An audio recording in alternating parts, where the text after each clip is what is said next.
Zdravo, Karlo. Zdravo. Karlo, kako se osjećaš trenutno? Kao govno. Kao miš jebeni, mali beli miš.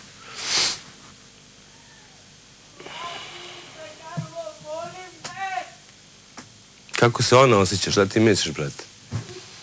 Šta ti misliš kako se ona osjeća? Šta ti misliš da je okej uraditi to jednoj devojci od 19-20 godina koja se zaljubila toliko? Da bira između svoje sestre beznakinje koja je sve Karlo. I prve ljubavi. Šta ti misliš, jebeni, brate? Kako Karlo. se ona osjeća? Karlo, nema potrebe da koristiš ružne reči. Okej. Veliki brat je, treba da znaš, igra. Znam da igra, ali ovo su igre ozbiljne. Veliki brat nije želeo da ovo bude ovoliko teško za sve vas. Što si mislio da se foliramo? Što si mislio da smo foliranti Zbog kao i svi toga. ostali? Zbog toga?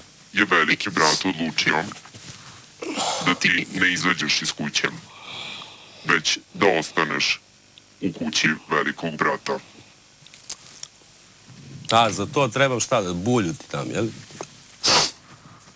Karlo, nema potrebe da budeš grub. Veliki brat nije neprijatelj svojim ukućanima.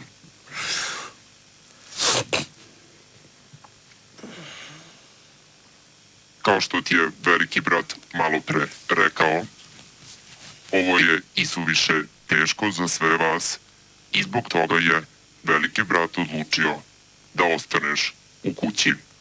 Za sada ćeš ostati u ispovedonici.